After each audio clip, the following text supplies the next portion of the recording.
What's up guys, welcome back to the channel. In today's video, I'll be talking to you about 3 different forms of kickboxing, so that you yourself can make an informed choice of which one of these you would rather train in if you were given the option.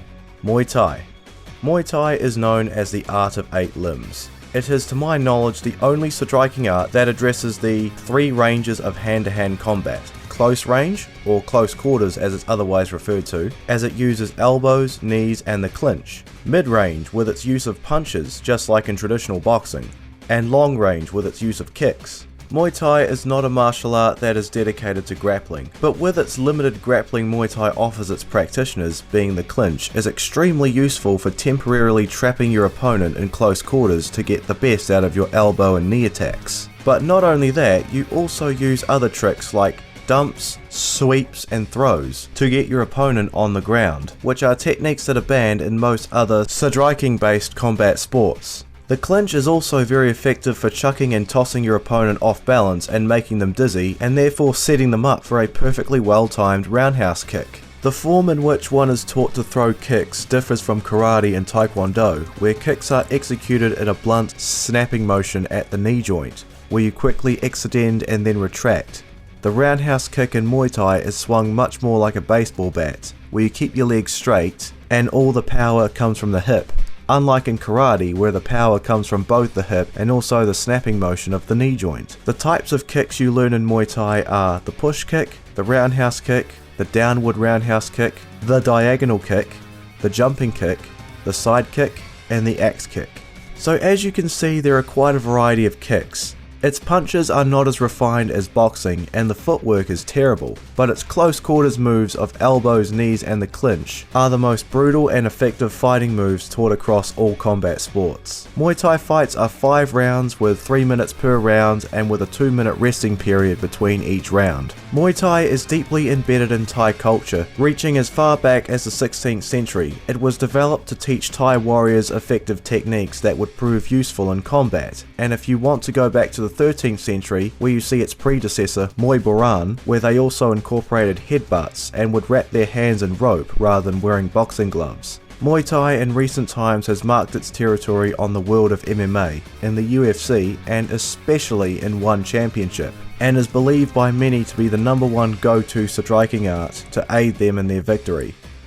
Dutch kickboxing. Dutch kickboxing developed in the 70s. Dutch kickboxing is what you get when you mix the volume striking and footwork of Western boxing, the clinch and the low kicks of Muay Thai, and the aggressive hard sparring of Kyokushin karate. This style of fighting has a very strong focus on high intensity training and hard sparring, which makes it very realistic to a violent self-defense scenario. Self-defense is violent and chaotic, therefore your sparring sessions must replicate that, which is something that Dutch kickboxing acknowledges very well. Fights are 3 rounds and 3 minutes per round with 1 minute rest between each round, and there is only extra rounds in the case of draw. Fighters can only clinch if they want to land knees to the body of their opponent, but for no other reason besides that. The only striking techniques allowed are punches, kicks and knees. Elbows are not allowed. And to my knowledge, Dutch kickboxing has no grappling in it. It does have great low kicks and clinch work, just like in Muay Thai. It has all the same kicks as Muay Thai, but with an added spinning back kick from Kyokushin karate. There are only 2 downsides to Dutch kickboxing in regards to self-defense, being that they only train using boxing gloves. And if you only train with boxing gloves in sparring, you never condition your hands to land hard punches in a real street fight. A good way to counteract this problem would be to do hard sparring of Dutch, but train alongside any form of karate to learn some open-handed palm strikes. Another downside to Dutch kickboxing is that because it's so hard, you could very easily run into the problem of being too injured from training to be able to handle yourself in a real fight. Savate. Savate is a French form of kickboxing invented by sailors in the 17th century. As a form of exercise, these sailors practice stretch kicks during their long ocean voyages. Both high kicks and low kicks are used in the sport. It uses punches that draw influence from English boxing, but the kicks are only executed with the feet. Using shins, knees or elbow strikes are not allowed. What makes this form of kickboxing so unique is that it uses hard shoes in the art, which of course would definitely resemble a real fight as everybody walks around wearing shoes. It also teaches you the ability to block a kick with your foot. It's basically shoe fighting, Often with just basic kicking, the damage is further amplified with the use of the shoe, which also means if you're fighting someone with a shoe, you have to play it much more defensively, so there's a lot of foot fighting, where you're fighting the other person's foot because you don't want to be kicked by the other shoe, but then neither does your opponent. So that's kind of the mindset at play here. Savate fights are 5 rounds with 2 minutes per round and with a 1 minute resting period between each round. The types of kicks used in the art are the side kick, the front kick, the high kick, the medium kick, the low kick, the hook kick, and the low sweeping kick.